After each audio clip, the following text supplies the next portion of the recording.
Nantes pour faire une date un peu. Donc là, du coup, je suis à New Delhi. Et je commence à être fatiguée puisque j'ai déjà fait 8 heures de vol. Et ça se voit un peu la tête que j'en peux plus déjà. J'ai hyper peu dormi parce qu'il y avait un enfant qui pleurait dans l'avion. L'ensemble, voilà, ça arrive. Et il était pas trop proche, ça allait. Et j'avais une petite de 3 ans à côté de moi et elle a dormi tout le vol, j'ai eu de la chance. Donc voilà, j'ai essayé de dormir un peu, mais je crois que j'ai dormi 1 heure. Étant donné que je suis partie genre à 20h30 dimanche, ce fait que du coup j'ai pas eu la nuit dimanche, j'ai pas dormi dans l'avion. Là, mon escale de 5 heures en Inde, je dors pas. On verra bien si de Singapour j'arrive à dormir. Là, mon avion il part dans 2 heures, je crois. Du coup, j'attends. J'ai pris un Starbucks, mais je pense en avoir marre, j'ai hâte d'arriver. J'arrive tard, lundi soir, du coup, à Singapour, je crois à minuit. Du coup, je vais direct à l'hôtel, je dors. Et ensuite, j'ai 3 journées complètes quand même à Singapour. Profiter, visiter tout ça. J'ai fait un guide en vite fait sur Apple Maps. Je sais ce que je vais faire, je sais que je ne vais pas trop dépenser, donc voilà, j'ai retiré. Franchement, c'est vraiment pour visiter parce que ça fait genre 4 ans que vraiment je suis obsessed avec Singapour. Je pense que je vais juste déguster les plats et tout, genre chinois, arabe, indien, tout ce que tu veux. Quelle grâce. Non, c'est bon. Je veux goûter, c'est la fraise. Moi, Oui, je suis un peu gourmand. Hein. C'est trop bon. Visiter à fond, les 3 jours entiers, donc c'est largement suffisant. Et je repars jeudi soir à 2h du matin pour arriver à 8h à Sydney, où Jania vient me chercher. Du coup, il faut que je dorme dans l'avion, je sais pas, mais il faut que je dorme parce que je vais être trop claquée. Genre, je peux même pas enjoy vraiment. Après, là, je sors pas de l'aéroport, donc j'ai rien à enjoy de ouf, mais quand même, genre, c'est dommage. Au départ, j'avais une escale de 15 heures en Inde. Et au final, j'ai discuté avec mon père et tout. Et sauf que mon père, en fait, il est sur les réseaux sociaux. Et en fait, il a vu plein de vidéos de femmes qui se faisaient agresser en Inde et tout. Enfin, je pense que vous en avez tous vu depuis genre janvier 2023. Il y a eu plein de vidéos qui sont sorties, même des anciennes, des nouvelles et tout ça. Il y avait aussi l'histoire d'une fille qui s'était fait poignarder, etc. Donc j'écoute pas souvent mes parents, mais là, en vrai, les arguments qu'il m'a donnés, c'était des arguments valables. Moi, en 15 heures, je voulais juste payer le visa à 30 €. Sortir et aller voir le Taj Mahal, etc. Parce qu'en gros, il est à 1 heure de l'aéroport, un truc comme ça. Du coup, j'avais le temps de faire l'aller-retour. Et voilà, peut-être m'arrêter dans un restaurant typique, je sais pas. Mais je voulais grave profiter d'être là parce que je savais que j'allais pas payer un voyage en Inde là de sitôt. Même si chaque pays est intéressant à voir, l'Inde c'est vraiment pas dans mes priorités. Donc voilà, sauf que du coup, au final, j'ai changé mon vol vu que j'ai donné raison à mon père. J'ai changé mon vol et du coup, je fais que 5 heures.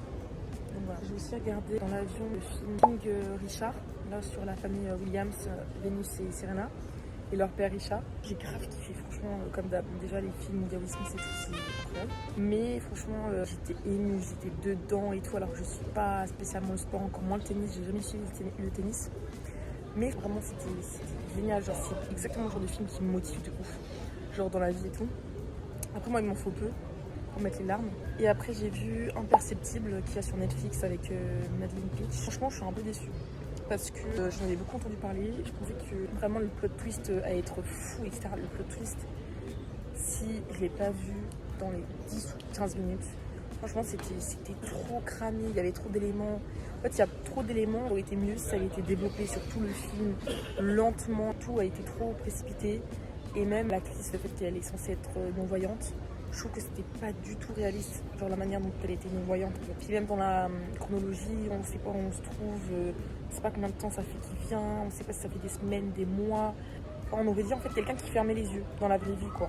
En mode quelqu'un qui voulait juste pas ouvrir les yeux, on n'aurait pas dit une aveugle. Rien d'extraordinaire en fait au final. Et il me reste encore 3 épisodes de la série coréenne Ask Girl. J'ai commencé hier, je crois. J'ai regardé 1 ou 2 épisodes. Ouais, c'est ça, je suis au 2e, dans la fin du 2e. Et c'est un peu décalé, mais j'attends de voir si c'est décalé dans le bon sens ou pas. Donc pour l'instant, ça m'intéresse. Après, il faut pas avoir peur du gore, des sujets un peu fâcheux entre guillemets, nudité, sang, violence, tout ça. Mais j'attends de voir, de toute façon je suis à l'épisode 2, donc on verra bien. J'ai pris un livre aussi de Franck Tilliez, Le Labyrinthe, je crois que c'est un roman qui est sorti, c'est un classique. Donc je l'ai pas encore commencé. J'ai grave hâte de rejoindre Jania, elle m'a trop manqué en été. Je suis motivée. Ça fait déjà 2 mois je crois qu'on s'est pas vu, même plus vu que je suis partie en juin. Je suis partie en Suisse en juin et pendant que j'étais en Suisse elle m'a fait des voyages. Ensuite elle est retournée à Sydney genre en juillet. Et là on est déjà début septembre, donc ouais ça va faire déjà 3 mois. grave hâte de la voir. Je suis partie de chez moi. Je sais même pas à quoi m'attendre à Sydney en fait. Vous voyez, j'ai regardé des vlogs et tout ça. Mais dans ma tête, je sais pas à quoi m'attendre. Genre pour moi, j'arrive à Sydney et mon imagination s'arrête là en fait. Ok, j'arrive à Sydney, mais encore. J'ai hâte de trouver un job aussi. Parce que j'ai vraiment envie de travailler. Je suis quelqu'un qui aime travailler. Voilà, j'ai hâte de reprendre aussi l'anglais. Je me débrouille très bien. Mais là, c'est vrai que du coup, sans Diania et en étant rentrée en Suisse, tout ça, j'ai pas du tout pratiqué. Donc ça me manque. Peut-être qu'un jour, je m'installerai à Singapour si ça me plaît. Il y a 2 ans, c'était ce que je voulais faire. De base, avant de venir en France et d'inscrire à l'université, j'avais prévu de vivre à Singapour en fait pour apprendre le mandarin, pour perfectionner mon anglais. Parce que je suis vraiment passionnée des langues, des cultures, de tout. Donc là, je n'arrête pas, surtout que vu que je suis en distanciel pour la fac, bah ça fait que vraiment je peux bouger comme je veux quoi. Je suis là, je vais être genre 2 fois par année à Paris pour passer mes examens, mais sinon genre je fais comme je veux. Et c'est tellement la vie dont je rêve parce que franchement la liberté quoi. Et surtout que genre je fais plein de choses à côté de mes cours. Genre c'est vraiment de l'expérience dans tous les sens du terme, que ce soit au travail, que ce soit autre que le travail quoi. Genre c'est enrichissant dans tous les cas. Donc c'est génial. Bon, je raconte ma vie parce que je me fais un peu chier. J'ai fini cette semaine la série Painkiller, la mini-série sur Netflix.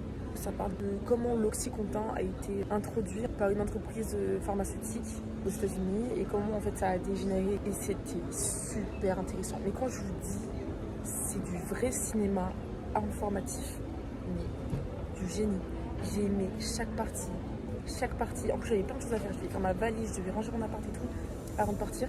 Et vraiment je regardais, mais chaque moment c'était vraiment captivant genre. Mais vraiment une dinguerie, j'ai appris plein de choses et tout.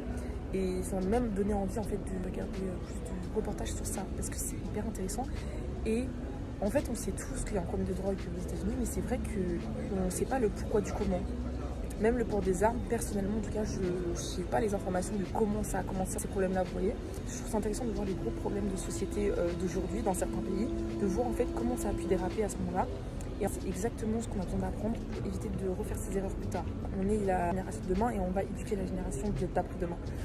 Donc c'est hyper intéressant, mais ce qui est fou à chaque fois avec ces trucs-là, c'est de se rendre compte à quel point les humains sont tordus, à quel point les humains sont naïfs. Et vraiment, des fois, ça fait perdre espoir en l'humanité parce que tu te dis, mais mec, genre, il peut tout arriver, Et depuis la nuit des temps, il arrive des dingueries, genre, est-ce qu'un jour ça va s'arrêter? Est-ce qu'un jour, la planète Terre, elle va trouver de la paix, genre? Et avant que la planète, elle explose, genre. Je sais pas.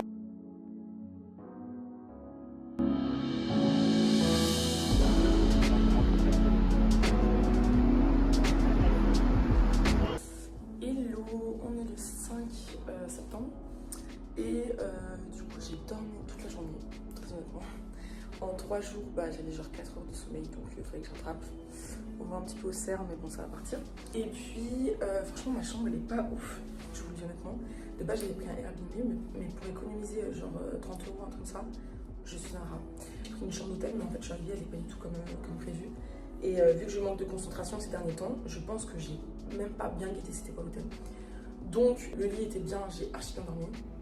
Mais c'est vraiment tout quoi. Genre je vais même pas vous la montrer, ça vaut pas le coup. Mais c'était sale quand je suis arrivée et tout, j'ai dû appeler le mec qui nettoie. Et en plus je suis en galère parce que j'ai pas d'adaptateur pour Singapour et ça me fait un peu chier de m'acheter un alors que je reste 3 jours. Donc je vais voir l'accueil s'ils en ont un. Et du coup j'ai mes 2 téléphones qui sont déchargés. Heureusement j'avais chargé une batterie externe avant. Et mon iPad aussi est déchargé.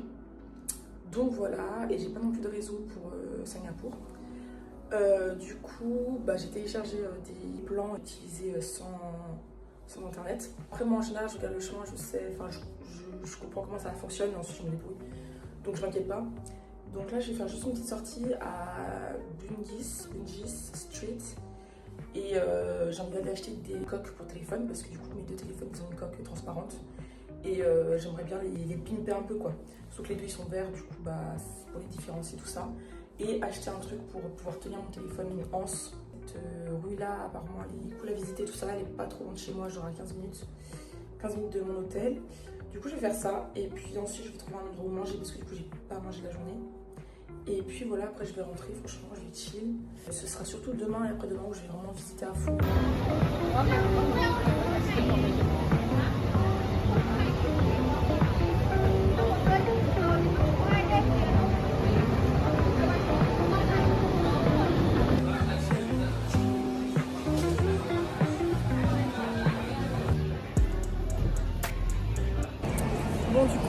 j'ai fait Bungie Street, Bungie, je sais plus comment ça se dit. Bref, et du coup j'ai acheté du poulet grillé spicy là et un pao au porc, un truc comme ça. Et en gros j'ai mangé ça, là je me suis posée pour manger ça vite fait. Et ensuite j'ai passé au 7-Eleven pour acheter de quoi manger parce que je vais rentrer à l'hôtel du coup. J'ai acheté 2 coques que je vous montrerai du coup, 2 coques de téléphone que je vous montrerai du coup à l'hôtel. Je sais même pas si vous m'entendez bien en fait. Bref, et du coup, voilà, franchement j'essaie de pas trop dépenser mon argent et tout. Il y a plein de trucs, je me dis que j'achèterai un jour au Japon, en Corée, tout ça, donc j'essaie de pas acheter. Et voilà, et franchement c'est relativement cher, genre presque comme en France ou en Suisse. Donc voilà. Par contre il fait super chaud et hyper humide. Moi perso ça va, ça me dérange pas, mais c'est vraiment mes cheveux, ils ont déjà gonflé et tout. Genre voilà. Et dans les magasins ils mettent la clim à fond de ouf, donc voilà. Mais j'ai vraiment une tête de fatiguée. Et j'ai acheté un adaptateur au final pour mes appareils. Parce que j'ai plus de batterie du tout, même ce téléphone là il va s'éteindre. Et il me fallait absolument que je puisse charger en rentrant à l'hôtel, je pouvais pas prendre le risque qu'ils n'aient pas d'adaptateur là-bas. Donc j'ai payé quand même 15 $ singapouriens, c'est pas rien. Donc voilà, là je mange ce qui est chaud, ensuite je vais au 7-Eleven et puis je mange à l'hôtel.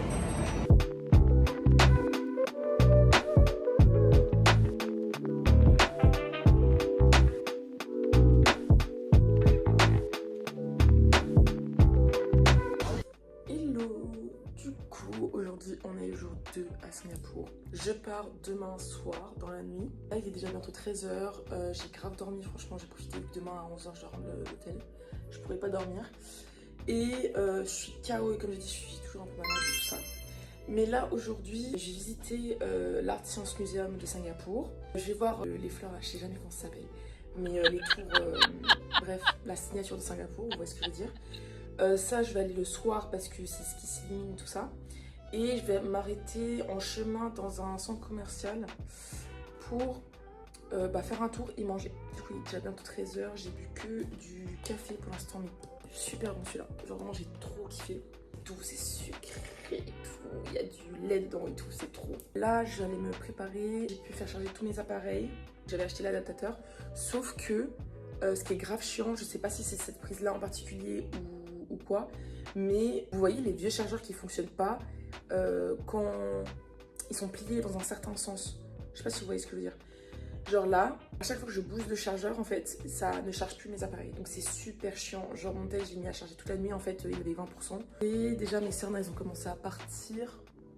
Je l'ai encore un petit peu, mais ça va. Je très peu marqué quoi. Je verrai si je vais à l'exhibition. On dit pas ça en français. En fait, j'étais au studio et les mots ils sortaient en anglais. Trop relou, trop relou. L'exposition florale du musée. Parce que c'est un truc, genre tu payes 10 $ singapouriens. Il y a plein de fleurs et tout, enfin c'est genre magnifique. Du coup j'hésite grave. Ça aussi pour les photos, ce serait trop beau. Je sais pas, je vais voir. Et surtout que demain je dois rendre la chambre d'hôtel genre à 11 h. Alors que j'ai toutes mes valises et mon vol, il est à 2 h du matin. Donc demain, il faut rien que je prévoie entre guillemets. Franchement, je crois que je vais juste prévoir de manger. Et ensuite, je vais prendre le bus. Après, à l'aéroport de Singapour, il y a énormément de choses à faire. Donc je pense que je vais payer un casier, voilà, pour mettre mes affaires pendant quelques heures. Et je ferai un tour dans l'aéroport vers minuit, je pense. Je commencerai à aller vers ma porte et tout. Du coup, là, je vous retrouve plus tard. Je vais vous montrer l'outfit.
Il est actuellement 13h je crois.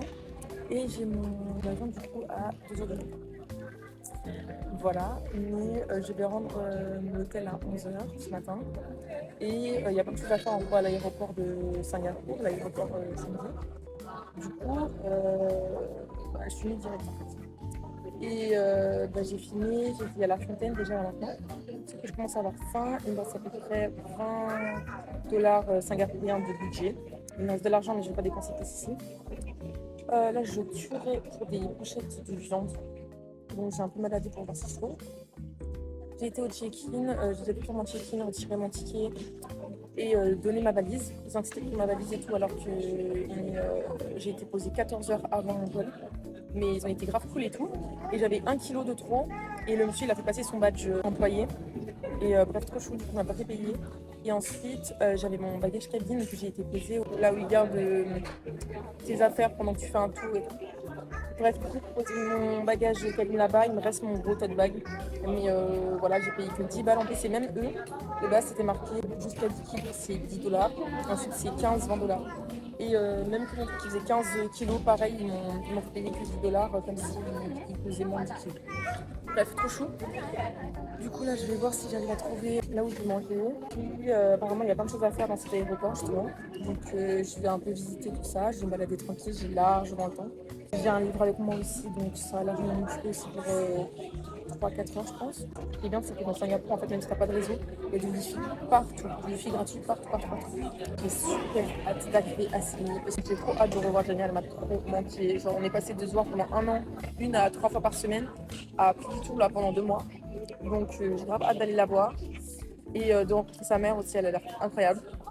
Et voilà, bon, son frère et tout ça aussi. J'ai trop de choses à vivre là-bas, genre je sais ça va être une année de ouf.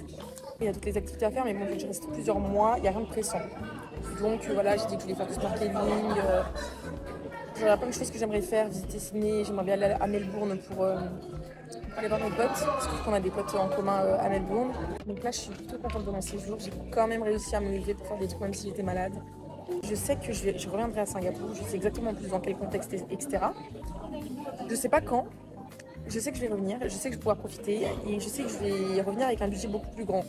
Donc je suis déjà très contente de ce que j'ai fait avec un très petit budget. Je crois que mon budget était de $200, un truc comme ça, 3 jours, dans un pays cher, donc c'est pratiquement aussi cher que la Suisse. Pour la nourriture, tu peux toujours trouver genre moins cher, mais c'est vraiment quelques trucs et pas beaucoup.